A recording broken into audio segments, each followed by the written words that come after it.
Your experience is very interesting. You work for RBC and you're also the co-founder of Borealis AI. That's interesting. Finance and AI. I am also interested in AI and also curious about the future of Gen AI, and I want to learn more about you and what you think about AI. Sure, yeah. Fire away. What inspired you to co-found Borealis AI? So that was, at this point, almost 10 years ago. So, you wouldn't remember back then, but there was a time when AI wasn't such a common or popular topic. And so I was already working at the bank, and I worked with a lot of technology companies, like fintech and startup companies that at that time, like roughly 10 years ago actually, were starting to talk about machine learning. And, like I'm an engineer myself, right? Like I went to engineering school, but like I was not a expert, or in fact I never studied machine learning. And so I didn't really know what it was. And really, to be honest, like that's the motivation, the very initial motivation. I was wanting to find out more. What was machine learning? And I work at Royal Bank of Canada, right? So you probably see RBC branches, around where you live. Like we're one of the biggest banks in the country, and actually RBC is probably one of the biggest companies in the country. Period. So I figured I can probably find someone at RBC that can explain machine learning to me. And I was quite surprised when I looked within RBC and nobody really knew what machine learning was. And this is, again, 10 years ago. We didn't even call it AI at the time, right? It was more just referred to as machine learning. So yeah, like that was the start. And when I couldn't find anyone in the bank that, understood or knew machine learning, I went outside the bank and I started to find out more and, worked with University of Toronto and like a few other, Waterloo and a few other schools where there was a lot of people studying AI, and ended up hiring a few people, and that was the start of what is now Borealis AI. That's the story on Borealis. Wow. What is Borealis' mission, and how does it aim to use AI to make a positive impact in the world and for younger generations such as mine, Gen Alpha? Well, so there are a few things, right? Like like just going back to that story, when we started to look into machine learning, I saw a few things. Like one is, I don't know if you know this, but like everything that we refer to as AI today, machine learning, AI, Gen AI even, a lot of the foundation started with something called deep learning. And deep learning was more or less invented in Toronto. It started with a professor at the University of Toronto. And by the time like I was starting Borealis AI,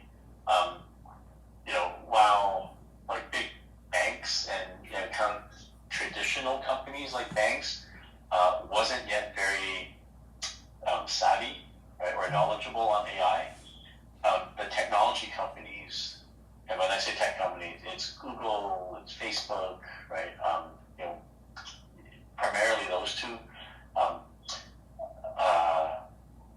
and even Amazon were already much farther ahead. And of course, those companies like Amazon, Google, Facebook, are all American companies, and by then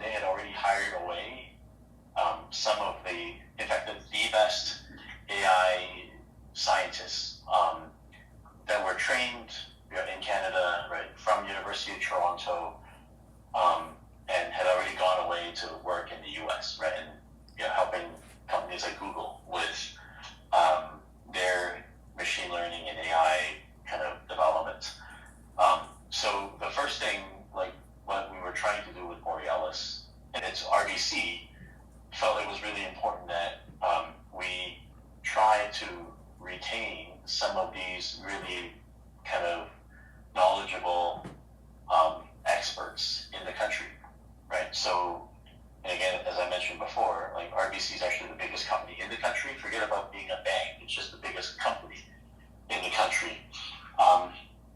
And so, I think that's the first thing, which is the contribution that RBC and Borealis has made. Is we've actually, played a big part in starting that conversation in Canada about machine learning and AI and the role that big companies, big Canadian companies should play.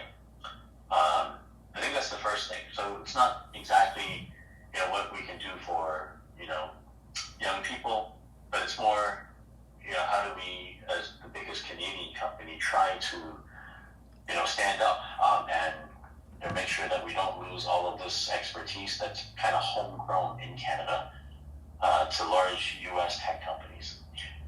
So that's the first thing. And then beyond that, I would say a second thing is one of the visions or missions of Borealis is to not only work on financial or bank problems, right? So there's a whole group within Borealis that we've hired, we've brought on to RBC, and so they're employees of RBC. Normally, employees of RBC do work for RBC. In this case, there's a group within Borealis that's more focused on just continuing to do the scientific research, right? So continue to develop and be scientists and discover more about AI, even if it doesn't necessarily have an immediate ways of using it as a bank, right? Because, for example, you can use it in education, you can use it in scientific discovery, you can use it in a lot of different industries, not just in banking. And so part of what Borealis does is continue to push the science and the understanding of artificial intelligence. So that's also what Borealis does, right, as a mission.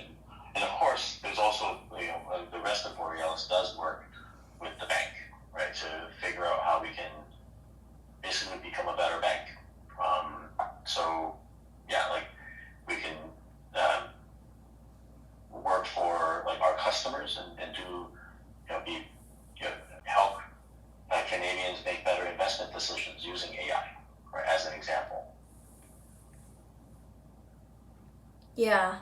I've also heard that Borealis AI made something called Respect AI. Could you explain the concept of Respect AI? Yeah, I think the idea is really about AI, not just the science behind AI and all the things that AI can do, but making sure that it's done, everything that AI does, it's done in a ethical way, right? So there's the ethics of AI that, is actually a really, really big topic for research. And I think the best way of explaining it is, AI is a really powerful technology, right? Just like a lot of technologies are really powerful, but you can use it for good. You can also, bad, criminals can use technology for bad things as well, right? And sometimes it's not as black and white. Is it good? Is it bad? It's also like the technology itself within AI. There's something called bias, right? It's a little bit harder to explain, but AI is basically a machine that can make predictions, and it's able to make those predictions based on based on data, right? Based on information that you give to the AI. The problem is if you give it information that has a bias, and the bias could be, treat a man different than a woman, right? Or treat people that are minorities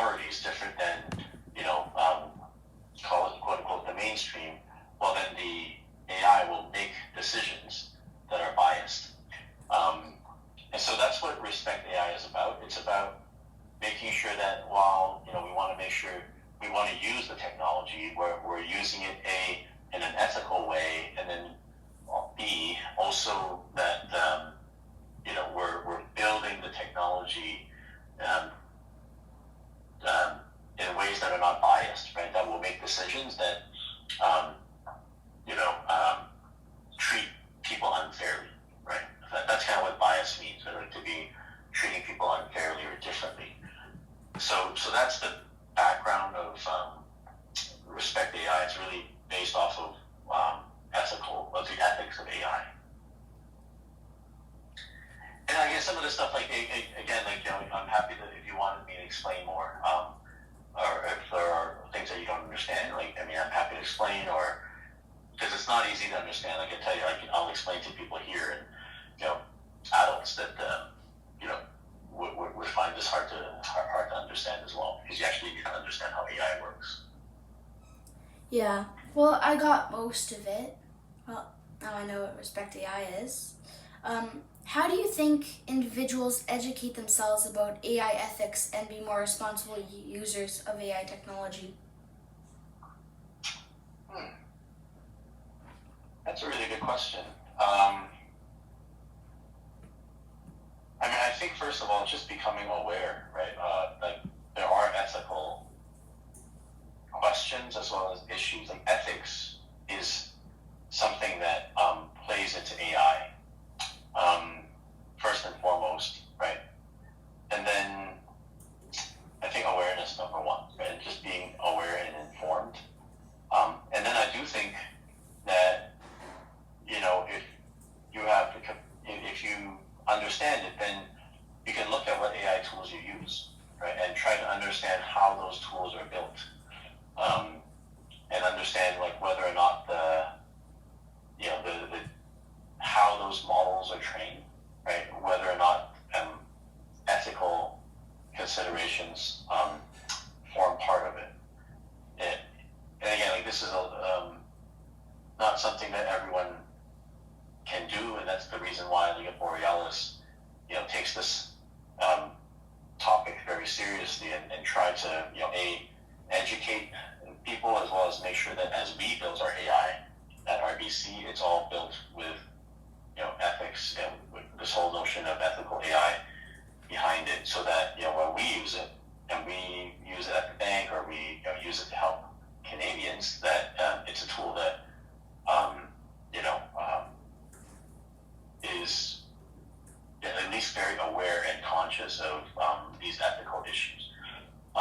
So, for example, there are a lot of different tools out there. It's ChatGPT, or you can use something called Perplexity, or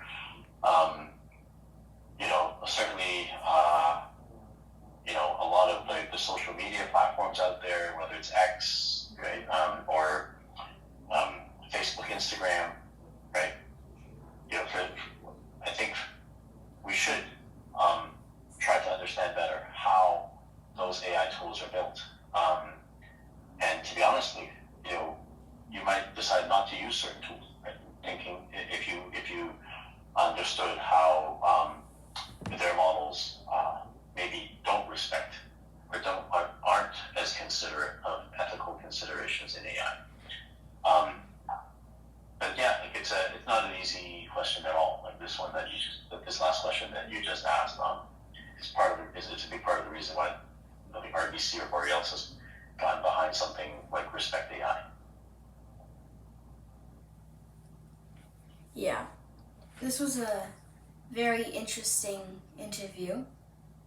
We have gone a few minutes over the time, but thanks for your answers and your time. Yeah, you're very welcome. And yeah, good luck on your project. And once you've talked to your mentors or coaches, if you have any questions, you can reach out to me. You have my email. And then hopefully I can, if you need more help that I'm able to provide you with, then I'm happy to help. Well, thanks. You're welcome. Have a good rest of your day. You too. Okay, bye-bye.